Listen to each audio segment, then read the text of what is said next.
Hello everyone. இன்னைக்கு நம்ம என்ன டாபிக் பார்க்க போறோம் அப்படினா TNEA brochure analysis. Tamil Nadu engineering admission brochure analysis. So engineering அப்படினால என்ன அப்படினா application of science plus creativity. So இன்னைக்கு நம்ம நாட்டில் engineering அப்படின்றது வந்துட்டு ஒரு பேக்போன் ஆஃப் டெக்னாலஜி அண்ட் இன்ஃப்ராஸ்ட்ரக்சராக இருக்குது. ஸோ அப்படிப்பட்ட கோர்சஸை நம்ம எங்கெங்கெல்லாம் படிக்கலாம், அதுக்கு நம்ம எப்படி அப்ளை பண்ணணும், அது யாரால் ரன் பண்ணப்படுது, ஸோ இந்த மாதிரி நிறைய விஷயங்கள் வந்துட்டு ப்ரௌச்சரில் கொடுக்கப்பட்டிருக்கு. அந்த ப்ரௌச்சரில் இருக்கிற விஷயத்தை நம்ம இப்போ எக்ஸ்பிளைனாக பார்க்கலாம். ஸோ என்ஜினியரிங் அப்படின்னாலே நம்ம மைண்டில் ஃப்ளாஷ் ஆகிறது வந்துட்டு அண்ணா யூனிவர்சிட்டி. எஸ், ஸோ என்ஜினியரிங் எல்லாமே வந்துட்டு என்ஜினியரிங் கோர்சஸ் எல்லாமே அண்ணா யூனிவர்சிட்டிக்கு கீழே தான் வந்துட்டு டிசைன் பண்ணப்பட்டிருக்கு. டைப்ஸ் ஆஃப் காலேஜஸ் அப்படின்னு பார்த்தோம் அப்படின்னா டிஎன்ஏல டைப்ஸ் ஆஃப் காலேஜஸ் வந்துட்டு 5 காலேஜ் கொடுத்துருக்குறாங்க. ஃபர்ஸ்ட் திங், டைரெக்டாக யூனிவர்சிட்டிலேயே படிக்கிறது, விச் மீன்ஸ் அண்ணா யூனிவர்சிட்டிலேயே வந்துட்டு சிஇஜி கேம்பஸ் அப்படின்னு சொல்லணும். ஸோ அந்த கேம்பஸில் படிக்கிறோம் அப்படின்னா டைரெக்டாக வந்துட்டு நம்ம யூனிவர்சிட்டிலேயே வந்துட்டு படிக்கிறோம். ஸோ செகண்ட் திங் வந்து government college. So government college அப்படின்னா இதுக்கும் யூனிவர்சிட்டிக்கும் என்ன வித்தியாசம் அப்படின்னா யூனிவர்சிட்டி டைரெக்டாக வந்துட்டு எல்லாமே யூனிவர்சிட்டிக்கு கீழே தான் வரும். கவர்மெண்ட் காலேஜ் அப்படின்றப்போ வந்துட்டு either central government or state government இதை வந்து ரன் பண்ணுவாங்க.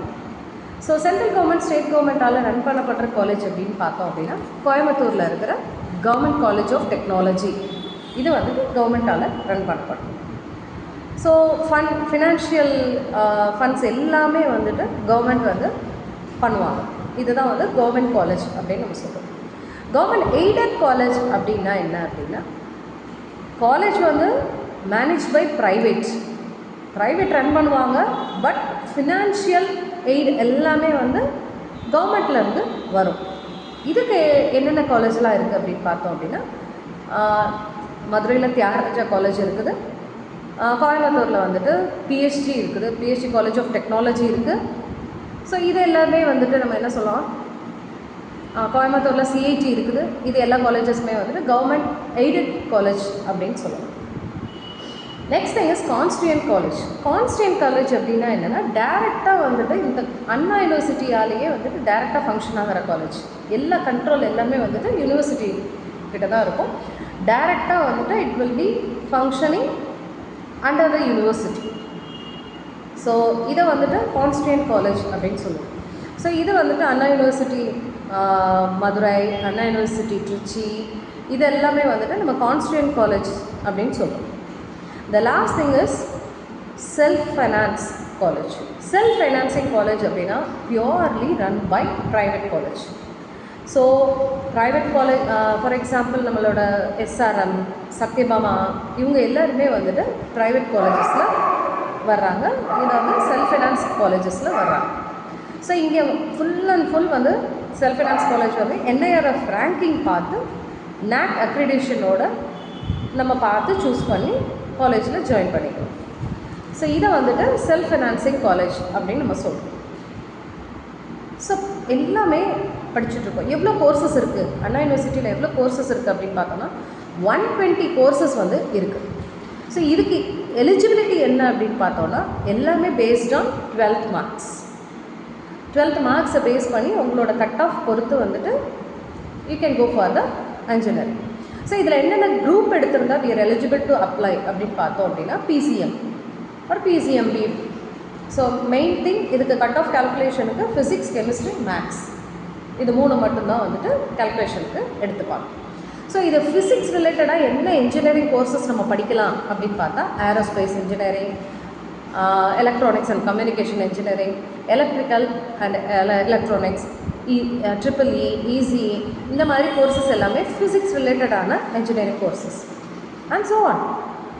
அண்ட் ஃபார் எக்ஸாம்பிள் மேக்ஸ் ரிலேட்டடாக என்ன படிக்கலாம் அப்படின்னா data science engineering, civil engineering, computer science engineering, cyber security, இது எல்லாமே வந்துட்டு மேக்ஸ் ரிலேட்டடான இன்ஜினியரிங் கோர்சஸ்.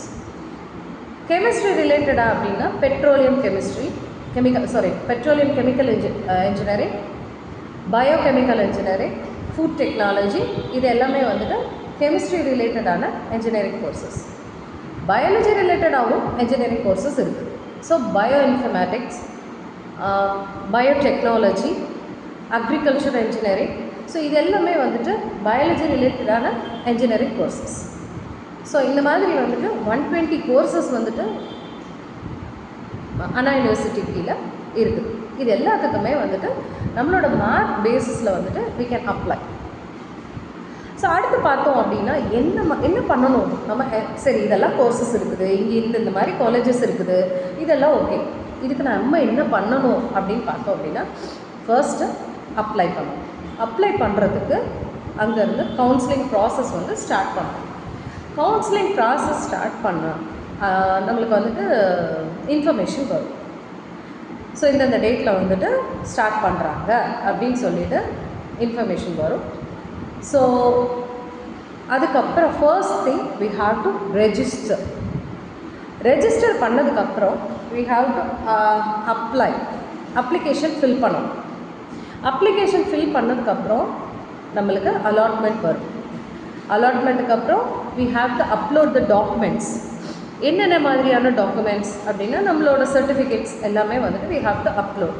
ஸோ இந்த வெரிஃபிகேஷனுக்கு நம்மளோட கவுன்சில் வந்து என்ன பண்ணுவாங்க அப்படின்னா, நிறைய இடத்துல வந்துட்டு டிஎஃப்சி விச் மீன்ஸ் நிறைய டெக்னிக்கல் ஃபெசிலிட்டேட்டிங் சென்டர்ஸ் வந்துட்டு நியர்பை ஒவ்வொரு ஏரியாலையும் நம்மளுக்கு அலாட் பண்ணுவாங்க. ஸோ அங்கே போயிட்டு நம்ம சர்டிஃபிகேட் வெரிஃபிகேஷனுக்கு we have to go for the TFCs. டிஎஃப்சிக்கு போயாச்சு, சர்டிஃபிகேட் வெரிஃபிகேஷனுக்கு கொடுத்தாச்சு. The next thing is they will be displaying the rank list. So நம்ம என்ன ரேங்கில் இருக்கோம் நம்மளோட மார்க் படி. So we may not be knowing that. So நம்ம 200க்கு 198 கட் ஆஃப் எடுத்திருப்போம், அது மட்டும் தான் நம்மளுக்கு தெரியும். அண்ட் நம்மளோட சரௌண்டிங்ஸில் எவ்வளோ மார்க் எடுத்துருக்குறாங்க இவ்வளோ மட்டும் தான் நம்மளுக்கு தெரியும். பட் ஓவராலாக வந்துட்டு தமிழ்நாட்டில் எவ்வளோ பேர் அப்ளை பண்ணுறாங்க, அந்த ரேங்க் லிஸ்ட்டில் நம்ம எங்கே இருக்கோம் அப்படின்றதுக்காக நம்மளுக்கு rank list will be display.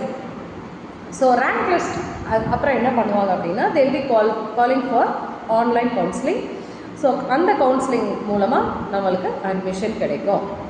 So இந்த அட்மிஷன் வந்துட்டு நம்ம அப்ளை பண்ணுறோம். இந்த அட்மிஷன் ப்ராசஸ் என்ன, ஆன்லைன் கவுன்சிலிங்கில் என்ன அட்மிஷன் ப்ராசஸ் அப்படின்னு பார்த்தா, first thing is choice filling. Choice filling அப்படின்னா வந்துட்டு நம்ம என்னென்ன மாதிரியான காலேஜஸ் நம்மளுக்கு அப்ளை பண்ண போகிறோம், எந்தெந்த காலேஜஸ் நம்மளுக்கு நம்மளோட மார்க் பேஸ் பண்ணி நம்மளுக்கு எந்தெந்த காலேஜ் நம்மளுக்கு பிடிச்ச மாதிரி இருக்குது, நம்மளுக்கு என்னென்ன காலேஜஸ் கிடைக்கும் அப்படின்ற ஒரு options we may be knowing those things. So அதுக்கேற்ற மாதிரி வந்துட்டு நம்ம choice ஃபில்லிங்கில் will be selecting some colleges and some courses in that particular colleges. So இந்த ப்ராசஸ் முடிஞ்ச பிறகு நம்மளுக்கு ரவுண்ட் வைஸாக வந்துட்டு result proceedings will be started. So first ரவுண்டில் யாரெல்லாம் வந்துட்டு வருவாங்க அப்படின்னு பார்த்தா 200 கட் ஆஃப்ல இருந்து 179 கட் ஆஃப் வரைக்கும் இருக்கிறவங்க will be participating in the first round. So okay, எனக்கு ஃபர்ஸ்ட் ரவுண்டில் they have allotted some college.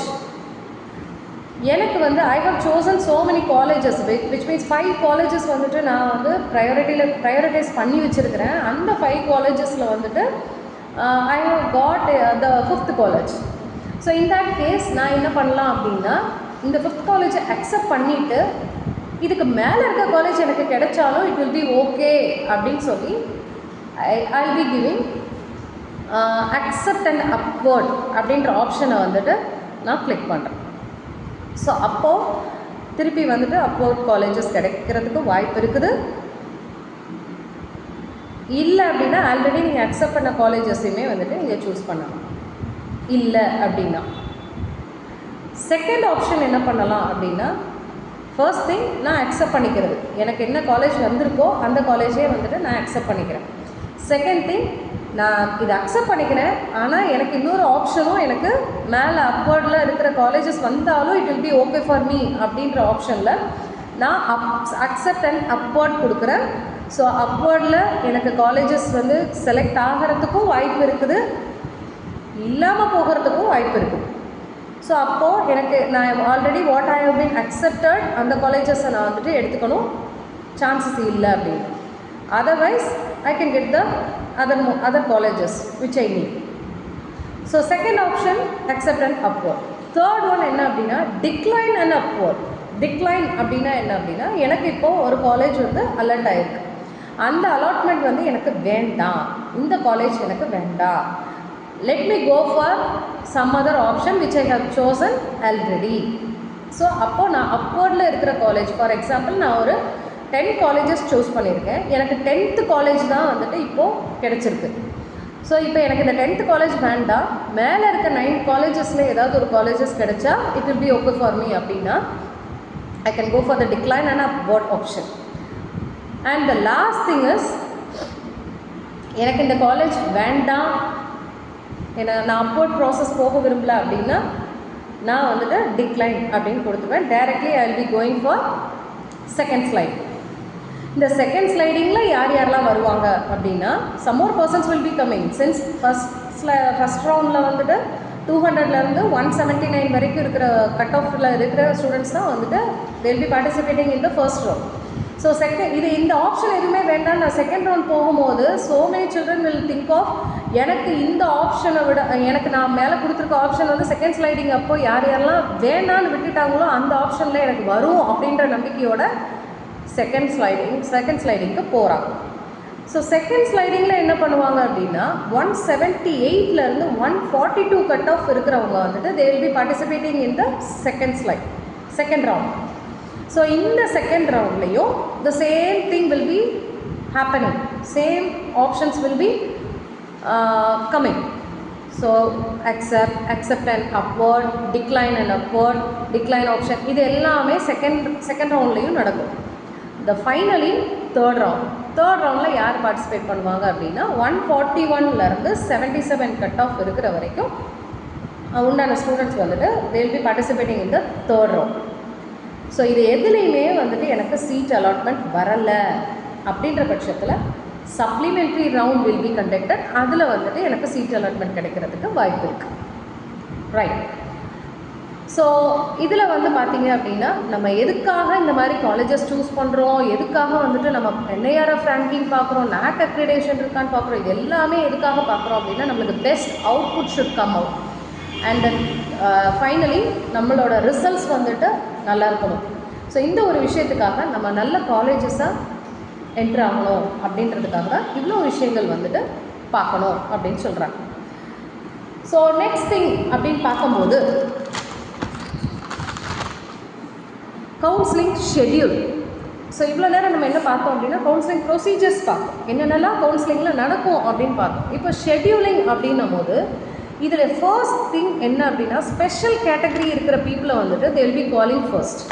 So special category அப்படின்னா என்ன, அதில் என்னென்னலாம் ஸ்பெஷல் கேட்டகரி இருக்குது அப்படின்னு பார்த்தோம் அப்படின்னா sports, the students who are excellent in sports, they will be having national certificates. So இந்த மாதிரி வந்து ஸ்போர்ட்ஸ் கோட்டாவில் அப்ளை பண்ணியிருக்கிறவங்க வந்துட்டு ஸ்பெஷல் கேட்டகரியில் வருவாங்க. Ex servicemen quota and differently abled persons. So இவங்க எல்லாருமே வந்துட்டு ஸ்பெஷல் கேட்டகரி அப்படின்றதுல வருவாங்க. இந்த ஸ்பெஷல் கேட்டகரி வந்து ஃபஸ்ட்டு வந்து கால்ஃபர் பண்ணிடுவாங்க. And the next thing is 7.5%.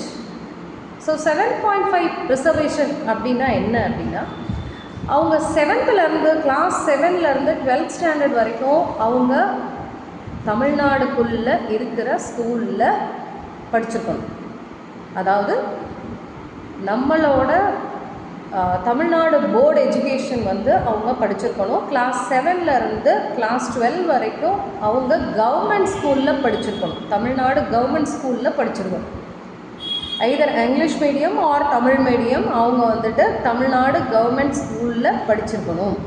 இந்த க்ரைட்டீரியா பேசிஸில் they will be going for 7.5 reservation quota.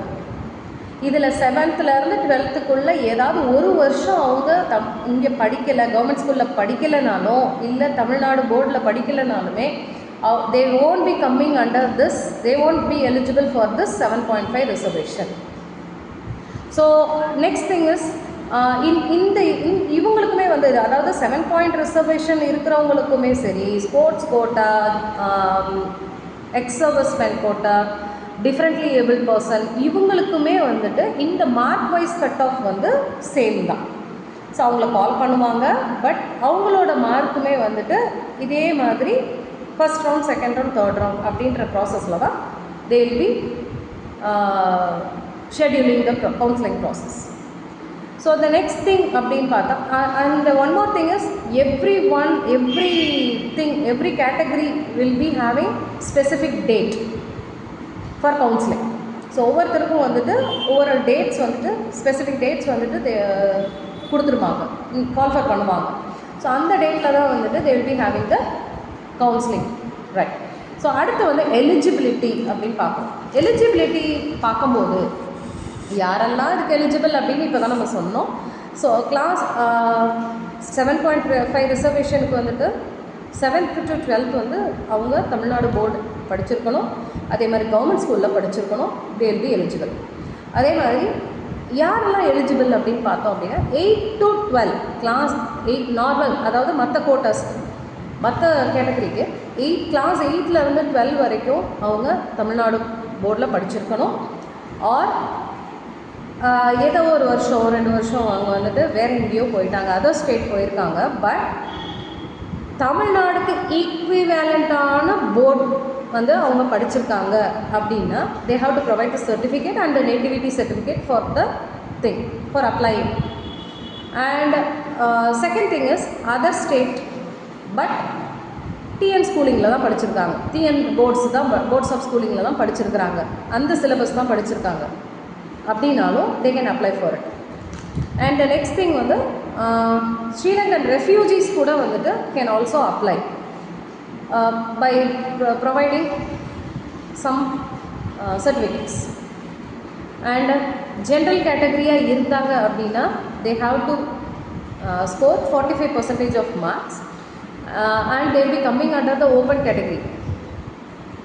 And other people who are eligible for applying அப்படின்னா 40% of marks இருந்தது அப்படின்னா they are eligible to apply, right. So என்னென்ன documents வேணும், நான் apply பண்ணுறேன், இது எல்லாத்துக்குமே I am eligible for it அப்படின்னா என்னென்ன டாக்குமெண்ட்ஸ் நான் வந்து சப்மிட் பண்ணணும் அப்படின்னா 10th, 11th, 12th certificates, mark sheets plus TC. As I said before, nativity certificate யாருக்கெல்லாம் வேணுமோ அவங்க நேட்டிவிட்டி சர்டிஃபிகேட் வந்து ப்ரொடியூஸ் பண்ணணும். And then community certificate, income certificate சில ஸ்காலர்ஷிப்புக்கு சில விஷயத்துக்கு வந்துட்டு தேவைப்படுறதா இருக்கலாம். அதனால் இன்கம் சர்டிஃபிகேட்டும் வந்துட்டு தே ஹாவ் டு ப்ரொடியூஸ். அந்த ஃபேமிலியில் அவங்க தான் ஃபஸ்ட் கிராஜுவேட் அப்படின்னா they have to submit the first graduation certificate. And one more thing, as I said before, special category பீப்புளாக இருந்தாங்கன்னா ஃபார் எக்ஸாம்பிள் ஸ்போர்ட்ஸ் பீப்புளாக இருந்தாங்கன்னா, இல்லை எக்ஸ் சர்வீஸ்மேன் கோட்டாவில் வர்றாங்க, இல்லை டிஃப்ரெண்ட்லி ஏபிள் பர்சனாக இருக்காங்க அப்படின்னா they have to produce their own special category certificates. So இந்த மாதிரி சர்டிஃபிகேட்ஸ் எல்லாமே வந்துட்டு they have to produce. So இதெல்லாம் தான் வந்துட்டு ரெக்வயர்ட் டாக்குமெண்ட்ஸ் அப்படின்னு சொல்கிறாங்க. The next thing is seat matrix, அதாவது சீட் அலாட்மெண்ட் எப்படி இருக்குது அப்படின்னா கேட்டகரி பேஸில் தான் நம்மளுக்கு சீட் அலாட்மெண்ட்ஸ் வந்து கொடுத்துருக்குறாங்க. ஃபார் எக்ஸாம்பிள் ஓப்பன் கேட்டகரிக்கு 31%, பிசி கேட்டகரிக்கு 26.5%, BC Muslim 3.5%, most backward class 20%, schedule caste 15%. ஷெட்யூல் கேஸ்ட்லேயே அருந்ததியினர் இருக்கிறாங்க, SCA, they will have 3% and remaining 1% for ST, scheduled tribe. So டோட்டலாக நம்ம பார்த்தோம் அப்படின்னா 100% வரும். ஸோ இது வந்து சீட் அலாட்மெண்ட் அப்படின்னு நம்ம சொல்கிறோம். ஃபீஸ் ஸ்ட்ரக்சர் பார்க்குறோம். இப்போ ஃபீஸ் ஸ்ட்ரக்சர் அப்படின்னு நம்ம பார்த்தோம் அப்படின்னா, ஸோ நம்ம பார்த்தோம் டைப்ஸ் ஆஃப் காலேஜஸ் முதலையே பார்த்தோம். ஸோ ஒவ்வொரு டைப்ஸ் ஆஃப் காலேஜஸுக்கும் ஃபீஸ் வந்து வில் டிஃபர். ஸோ நம்ம எங்கே வந்துட்டு நம்மளுக்கு கிடைக்குதோ சீட் அலோகேட் ஆகுதோ அந்த காலேஜஸ்க்கு ஏற்ற மாதிரி நம்மளோட ஃபீஸ் ஸ்ட்ரக்சர் வந்து மாறும். ஸோ யூனிவர்சிட்டியில் கிடைக்குது. ஃபார் எக்ஸாம்பிள் எனக்கு சிஇஜி கேம்பஸ்லேயே கிடச்சிருச்சு அப்படின்னா என்னோடய ஃபீஸ் பர் இயருக்கு வந்து 1 lakh, around 1 lakh will be coming. So government காலேஜில் கிடைக்குது அப்படின்னா 90,000 பெர் இயர். நான் சொல்கிறது எல்லாமே பெர் இயருக்கான fees, inclusion of tuition fees, hostel fees, mess fees and everything, exam fees, இது எல்லாமே சேர்த்து பெர் இயருக்கு கவர்மெண்ட் காலேஜாக இருந்தது அப்படின்னா 90,000 per year. Around approximate value தான் we are giving.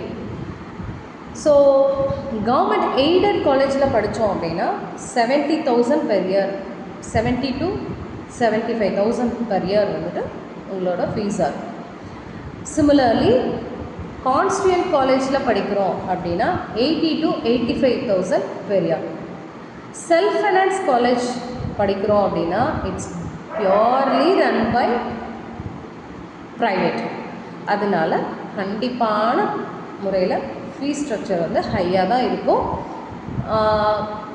About 1.5 lakhsலேருந்து 2.5 lakhs வரைக்கும் வந்து 2லேருந்து 2.5 lakhs வரைக்கும் பெர் இயர் வந்து ஃபீஸ் ஸ்ட்ரக்சர் வரும். ஸோ நம்ம முக்கியமாக பார்க்க வேண்டியது செல்ஃப் ஃபைனான்ஸ் காலேஜ் அப்படின்னாலே நம்ம முக்கியமாக பார்க்க வேண்டிய விஷயம் என்ன அப்படின்னா NIRF ரேங்கிங். ஸோ NIRF ரேங்கிங்கில் அந்த காலேஜ் எங்கே இருக்காங்க, என்ன ரேங்கிங்கில் இருக்குது, அந்த காலேஜோட NAC அக்ரிடேஷன் பார்க்கணும். ஸோ இதை பார்த்து தான் நம்ம வந்துட்டு காலேஜை டிசைட் பண்ணணும்.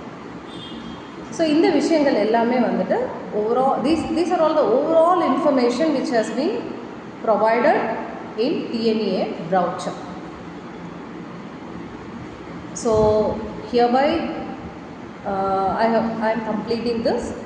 So in the explanation and information TNEA brochure என்னென்ன கொடுத்துருக்குறாங்க எல்லாமே வந்துட்டு we have covered almost. Thank you.